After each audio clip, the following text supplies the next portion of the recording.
तो स्टार्ट करते हैं हम। एक तो आपको ये चेक करना है डिफरेंशिएबिलिटी, है ना। डिफरेंशिएबिलिटी मान लो आपको चेक करनी है।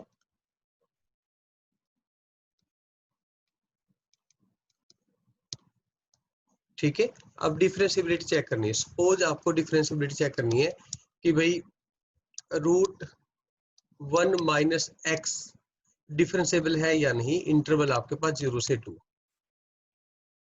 ठीक है, तो पहली बात तो ये, इसमें जो पहला स्टेप हमने देखा कि भाई यहाँ पे अगर मैं 2 पुट कर दूं तो ये अंदर नेगेटिव हो जाएगा। क्लियर, तो फंक्शन डिफाइंड ही नहीं है। बात सही है।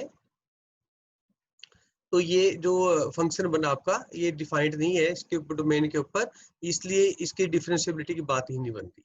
ठीक, ये ट्रिकी क्वेश्चन होते हैं, इस तरीके के छोटे छोटे कंसेप्ट है, बहुत ही बारीक चीजें हैं, हमें ध्यान देनी है। नंबर 2, अगर हमें चेक करना है फिर भी अगर कोई और फंक्शन हो जो इस तरीके का ना हो, सपोज यही फंक्शन था कोई, इसका जब आप डेरिवेटिव करोगे तो डेरिवेटिव क्या आएगा, 1/2 √1 minus x into 1 minus x का डेरिवेटिव, यानी कि -1/2 √1 माइनस एक्स।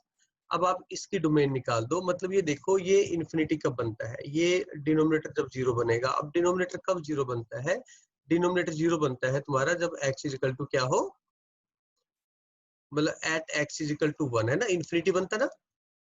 तो इस पे क्वेश्चन मार्क आ गया, तो ये डिफरेंशिएबल नहीं है। मेरी बात समझाई।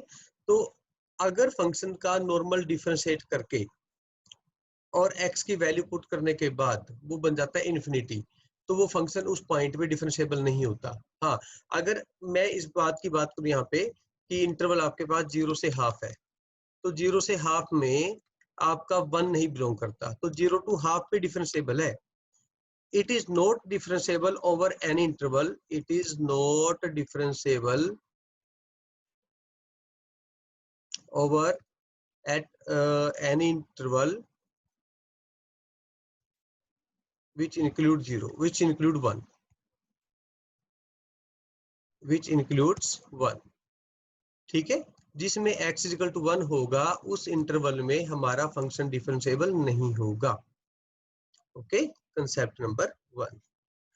अगर क्वेश्चन आता है ग्राफिकल, तो कहीं पे आपका v बन जाए, ठीक है, ये v बन जाए, ग्राफ ऐसा बन जाए या यूं बन जाए। मेरी बात समझाई, मतलब इस v की रोटेशन, या फिर बन जाए कस्प, लाइक दैट। ठीक है, तो ऐसे फंक्शन डिफरेंशिएबल नहीं होते क्योंकि यहाँ पे उनकी जो टेंजेंट है वो यूनिक नहीं होती। ठीक है, इस पर्टिकुलर पॉइंट पे लेफ्ट हैंड साइड से इसकी रेंज इस तरफ आएगी और राइट हैंड साइड से इस तरफ आएगी। मेरी बात समझाई। तो ये पे दो टेंजेंट बनती हैं, तो ऐसी जगह पे यानी कि जहाँ पे कॉर्नर बनता है वहां पे फंक्शन डिफरेंशिएबल नहीं होता। ये है दूसरा कंसेप्ट। तीसरा कंसेप्ट आपको जो ध्यान देना है वो ध्यान देना बच्चों, अगर मैं कहता हूँ F of X is there और यहाँ पे आपके पास आ गया 2x माइनस 1 0 3x प्लस में 1, ये x आपके पास लेस देन -1, ठीक है, x equal to -1, x greater than -1, ये आ गया। तो ये कह रहे कि डिफरेंशिएबिलिटी चेक करो एट x इक्वल टू -1। ठीक है, एट x इक्वल टू -1 पे डिफरेंशिएबिलिटी चेक करो। आपने कुछ नहीं करना, सिंपल इसको आप f डैश निकाल दो। अब इसका जो f डैश है देखो, इसका बनेगा 2, 0 का 0 बना, इसका बनेगा 3, तो x less than -1, x is equal to -1, x greater than -1। अब आप एक काम करो, ये जो x की वैल्यू है ये यहाँ पे पुट करो। यहाँ पे पुट करने के बाद आपका जो डेरिवेटिव वो 2 ही रहा, 0 रहा -1 के ऊपर। मेरी बात समझाई। और जब मैं यहाँ से x की वैल्यू -1 पुट करूंगा तो सेम 3 रहेगा, क्योंकि उसके साथ x इन्वॉल्व नहीं है, क्योंकि ये जो वैल्यूज है इनमें x नहीं है, इसलिए वो सेम रहेंगे। क्लियर हो गया। तो x ग्रेटर देन -1। अब एक काम करो, अब आप इस वैल्यू को और इस वैल्यू को कंपेयर करो, क्या ये दोनों इक्वल है? बिल्कुल नहीं। तो ये जो ऊपर वाली वैल्यू है इसको मैं बोलूंगा लेफ्ट हैंड डेरिवेटिव, इसको बोलूंगा राइट हैंड डेरिवेटिव। भाई left hand derivative is not equal to right hand derivative, so not differentiable. एक ही कंसेप्ट है। दूसरा, अब रही बात कॉन्टिन्यूटी की, ठीक है। कई बार कॉन्टिन्यूटी शॉर्टकट ऐसे यहीं पे चेक करते हैं हम। तो सेम क्वेश्चन आपके पास,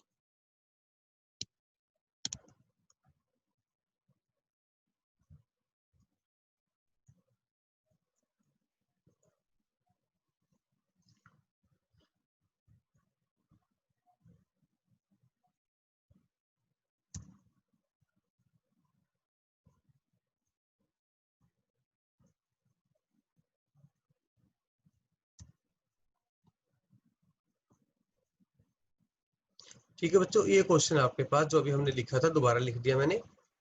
अब बात होगी इसकी कॉन्टिन्यूटी की, कि शॉर्टकट में कॉन्टिन्यूटी कैसे चेक करें हम। कॉन्टिन्यूटी के लिए बेटा सबसे पहले लिमिट चेक करनी होती है, ठीक है। तो ऐसे क्वेश्चन में आपको पता है कि लेफ्ट हैंड लिमिट भी निकालनी होती है, राइट हैंड लिमिट भी निकालनी होती है। तो लेफ्ट हैंड लिमिट क्या होगी, यहाँ से x की वैल्यू सीधा यहाँ पुट कर दो, आपके पास आ गई -2 -1 यानी कि -3। और राइट हैंड लिमिट सीधी यहाँ से पुट कर दो, आपके पास वैल्यू आ गई -3 + 1 यानी कि -2। भाई ये तो फंक्शन लेफ्ट हैंड लिमिट और राइट हैंड लिमिट इक्वल है ही नहीं है, इसका मतलब ये कभी भी इसमें कंटिन्यूअस नहीं होगा एट x = -1। तो ये कॉन्टिन्यूअस भी नहीं है। क्लियर है बात, ये डिसकॉन्टिन्यूअस आ गया,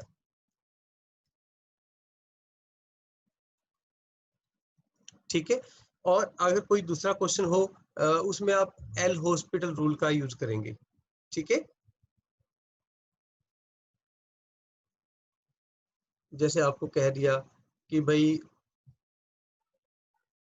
क्वेश्चन हम कोई ले लेते हैं सिंपल सा, सिर्फ मेथड सीखना हमने तो बच्चों। मान लो मैं कहता हूँ यहाँ पे x³ -8 अपॉन x -2 आ गया, और यहाँ पे आ गया कांस्टेंट, और यहाँ पे x = 2 और यहाँ पे x, ठीक है, ये चीज आ गई। तो आपको ये चेक करना है कि k की वैल्यू क्या होगी, फंक्शन इज कॉन्टिन्यूअस। तो मैं यूं कहता हूँ कि भाई since function is continuous therefore k will be equal to limit x approach to 2 of the function x³ -8 upon x -2। सिर्फ मैं मेथड बता रहा हूँ आपको, मेथड ओनली। क्वेश्चन थोड़ा सा डिफिकल्ट भी हो सकता है, डिफिकल्ट लिमिट में, मतलब ये क्वेश्चन थोड़ा सा कैलकुलेशन वाइज मुश्किल हो सकता है, ठीक है। तो अब इसकी सिंपल वैल्यू क्या रहेगी, आपको लिमिट x अप्रोच टू 2 तो रखो, न्यूमरेटर का डेरिवेटिव कर दो 3x², डिनोमिनेटर का डेरिवेटिव कर दो 1, सीधा अब x की वैल्यू पुट कर दो 3 × 2⁴ यानी कि 12। तो सीधे आंसर आ गया k की वैल्यू 12। तो लिमिट निकालने के लिए आपको बिल्कुल नहीं सोचना है, always apply L hospital rule in each and every case, क्योंकि आपको जो क्वेश्चन आएंगे 99.99% जो है वो लिमिट 0/0 या ∞/∞ के आएंगे, ठीक है। बात समझाई। उसके बाद अब आपके पास आता है डिफरेंशिएट कैसे करें हम। डिफरेंशिएशन कई बार इतनी डिफिकल्ट हो जाती है, आप यकीन मानो 15 मिनट एक क्वेश्चन को लग जाते हैं कई बार, इतनी ज्यादा डिफिकल्ट हो जाती है। और वो भी तब प्रॉब्लम आती है जब एक्स और वाई मिक्स्ड हो, ठीक है। तो अब मैं पहले आपको सिखा रहा हूँ थोड़ा सा पार्शियल डेरिवेटिव।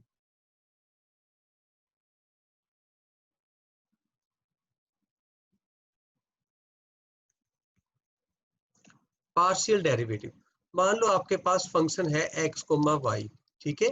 इसमें आपके पास x² -3xy प्लस में y², कुछ ऐसा आ गया बेटा, +7x माइनस में 8y प्लस में 6, ऐसे आ गया। तो पार्शियल डेरिवेटिव की जो नोटेशन है वो है ये करली बाय करली x, ठीक है। ये है विद रिस्पेक्ट टू x। और अगर रिस्पेक्ट टू y करना तो ये करना है, अगर ये फंक्शन f है ना, तो आप इसकी जगह f पैर में x और f पैर में y लिख सकते हो, कि derivative respect to x and derivative respect to y। जब आपको ये डेरिवेटिव निकालना है तो आपको treat x as a constant, और जब आपको ये डेरिवेटिव निकालना है तो treat y as a constant, ठीक। Do not apply in CBSE।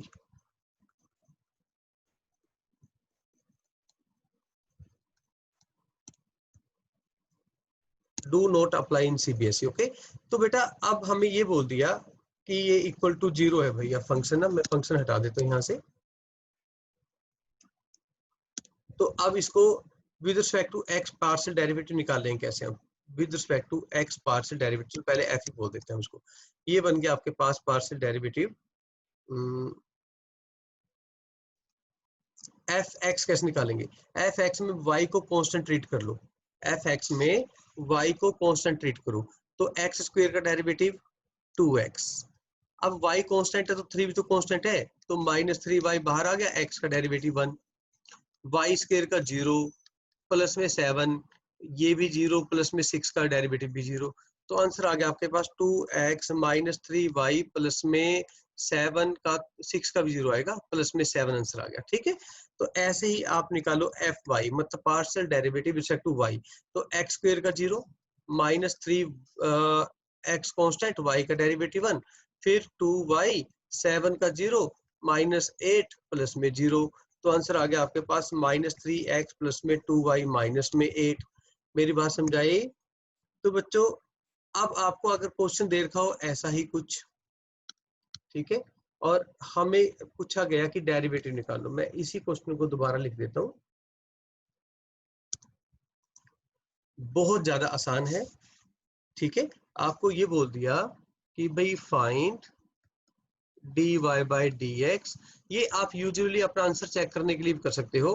If x square -3xy plus में वाई स्क्वेयर प्लस में 7x माइनस में 8y प्लस में 6 इक्वल टू मान लो 0 है, ये कंडीशन दे दी, इसमें से dy बाई dx निकालो। बहुत आसान है कि dy बाई dx कैसे निकालेंगे हम। dy बाई dx बेटा ये आएगा माइनस, मैं पहले आपके लिए लिख दूं यहाँ पे, ये with respect to x differentiate करना आपने, और नीचे विद रिस्पेक्ट टू y करके लिख देना है। मतलब जो आपने ये डेरिवेटिव निकाले ना, यही लिख दो सीधा ही, माइनस यहाँ पे करो, इसको with respect to x differentiate करो, इसको अगेन इसको with respect to x differentiate करो बच्चों, क्या मिलेगा, दोबारा से ही बनेगा 2x माइनस में 3xy का क्या बनेगा 3y प्लस में 0 प्लस में 7। ठीक है ना, विद रिस्पेक्ट टू y करो डिनोमिनेटर में जाके, तो ये 0 माइनस में 3x प्लस में 2y माइनस में 8, तो जो आंसर आया आपका, आंसर ही आ गया सीधा ही, minus 2x minus 3y plus में 7 अपॉन -3x, ये माइनस बाहर था बेटा, ठीक है, प्लस में 2y माइनस में 8, ये आपका सिंपल डेरिवेटिव आ गया। एक और क्वेश्चन में करवा देता हूं तुम्हें। एक क्वेश्चन में ये आया आपके पास, मान लो 10x into Y plus sine x plus Y plus 3x minus में 7y इज इक्वल टू 0। आपको बोल दिया डेरिवेटिव निकालो। अब आपको यहाँ सब पता है भी, प्रोडक्ट रूल भी लगना है, ठीक है, सब कुछ लगेगा यहाँ पे, ठीक है ना, ब्रैकेट वाला फॉर्मूला भी लगना है, तो डेरिवेटिव करना बड़ा मुश्किल हो जाता है। तो सिंपल आंसर ये आया। तो बेटा ऊपर हमने करना differentiate with respect to x, तो सीकेंट का 10 का derivative secant square of X Y, फिर इसके बाद हमने क्या करना है, इसके बाद आपने इसका डेरिवेटिव करना है with respect to X Y करना है, जैसे हमने with respect to sorry with respect to X करना है, तो y कांस्टेंट होगा, तो भाई y बाहर आ जाएगा, x का डेरिवेटिव 1 हो गया, फिर प्लस साइन का डेरिवेटिव ये बनेगा cos of bracket into derivative of bracket, है ना, x का 1 y का 0 प्लस में 3, आंसर आ गया। नीचे चलो आप second square of bracket into bracket का derivative with respect to y, तो x कांस्टेंट आ जाएगा, साइन का क्या आएगा cos of x plus y, और ये बनेगा 0 प्लस में 1 माइनस में 7, तो आंसर आ गया आपका। सिंगल लाइन में जो है डिफरेंशिएशन हो जाती है। बात फॉलो कर गए?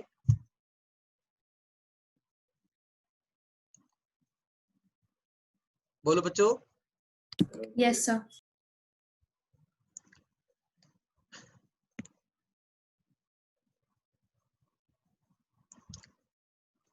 एक और आपको फॉर्मूला मैं लास्ट इसका बता रहा हूँ रिजल्ट, ठीक है, ये जो मेन है, सारे मेन थे जो बताया वो बहुत ज्यादा मेन है, और कुछ रिजल्ट होंगे जो हम क्वेश्चन करते करते ना रूटीन क्लास में बता देंगे आपको।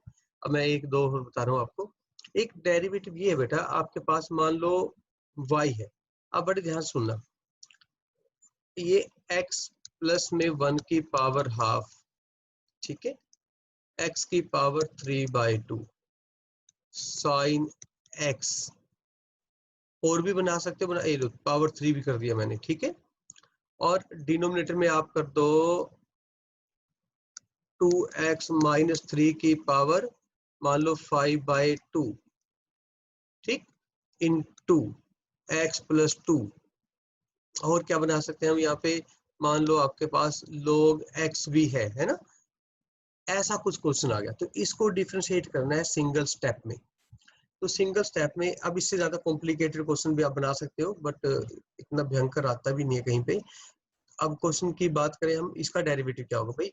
इसका डेरिवेटिव, ये जो भी टर्म है ना, ये जो भी टर्म है, ये एज इट इज ही लिखनी है। मतलब ये कि y, अब ये y नहीं है, अब ये है dy by D X is equal to ये सेम टर्म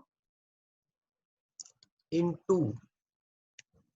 अब ये बात ध्यान देना, मैंने क्या बोला है, मैंने बोला है पूरी same term as it is, ठीक है, इन टू। अब ऊपर वाली जितनी भी टर्म्स है उनकी बात करते हैं हम, न्यूमरेटर वाली। न्यूमरेटर में सबसे पहले, अब कोई बच्चा है जो कन्वर्सेशन करेगा साथ साथ में ना, आनंदी आप बोलो, x प्लस 1 की पावर कितनी है? 1/2. तो 1/2 को बाहर लिखना है, 1/2 को बाहर लिखना है। अब क्या बचा? 1 पावर को हटा के क्या बचा?